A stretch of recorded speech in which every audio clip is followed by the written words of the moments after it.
दोस्तों, महात्मा बुद्धा में आप सभी का स्वागत है। दोस्तों, आज हम जानेंगे एक ऐतिहासिक चमत्कार मंदिर के बारे में, बाबा नीम करोली, जिन्हें आप कैची धाम से जानते होंगे।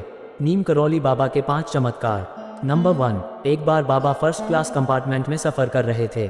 जब टिकट चेकर आया तो बाबा के पास टिकट नहीं था। तब बाबा को अगले स्टेशन नीम करोली में ट्रेन से उतार दिया गया।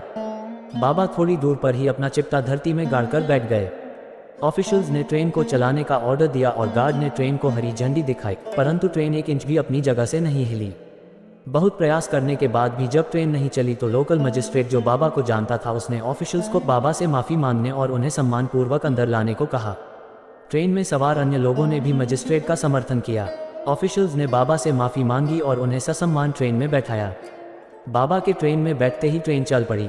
तभी से बाबा का नाम नीम करोली पड़ गया। नंबर 2। एक बार उन्होंने अपने एक विदेशी अनुयायी को ब्लड प्रेशर की दवा का सेवन करते हुए देखा। नीम करोली बाबा ने उससे दवा की शीशी मांगी और उसे खोलकर उसमें रखी दवा की सारी गोलियां खा गए। ये देखकर अनुयायी काफ़ी घबरा गया और जल्द ही एम्बुलेंस बुलाने की तैयारी में लग गया। परंतु घंटों बीत जाने के पश्चात भी बाबा को कुछ नहीं हुआ। वे पहले की तरह ही मुस्करा रहे थे और शांत थे। नंबर 3। अगर आपको हमारी वीडियो अच्छी लग रही है तो सब्सक्राइब करना ना भूलें। एक बार एक विदेशी अनुयायी अपने पति को लेकर नीम करोली बाबा के पास पहुंची थी। उस विदेशी महिला का पति बाबाओं को नहीं मानता था और न ही उसका धर्म में विश्वास था, परंतु पत्नी के कहने पर वह यहाँ आया था। वह व्यक्ति आश्रम और नीम करोली बाबा को देखकर सोचने लगा कि इन साधारण से व्यक्ति के पीछे मेरी पत्नी पागल है। फिर वह वहाँ से उठकर चला गया। रात में वह नदी के किनारे खड़ा अपने पत्नी के और भविष्य के बारे में सोचने लगा। दूसरे दिन सुबह वह पुनः अपने देश जाने से पूर्व औपचारिकतावश पत्नी के कहने पर नीम करोली बाबा के दर्शन करने गया। वहां बाबा ने उसे बुलाकर पूछा कि तुम यहाँ आकर क्या सोच रहे थे, और तुम नदी के किनारे खड़े हुआ क्या सोच रहे थे? क्या तुम ये सब जानना चाहते हो? तब बाबा ने वह सब बता दिया जो वह सोच रहा था। ये सुनकर उसे बाबा पर विश्वास हो गया। नंबर 4। रिचर्ड एल्बर्ट रामदास ने 1979 में नीम करोली बाबा के चमत्कारों पर मिरेकल ऑफ लव नामक एक किताब लिखी। इसी में बुलेट प्रूफ कंबल नाम से एक घटना का जिक्र है। बाबा हमेशा कंबल ही ओढ़ा करते थे। आज भी लोग जब उनके मंदिर जाते हैं तो उन्हें कंबल भेंट करते हैं। इसी कंबल की एक कहानी है। बाबा के कई भक्त थे। उनमें से ही एक बुजुर्ग दंपत्ति थे जो फतेहगढ़ में रहते थे। ये घटना 1943 की है। एक दिन अचानक बाबा उनके घर पहुंच गए और कहने लगे वे रात में यहीं रुकेंगे।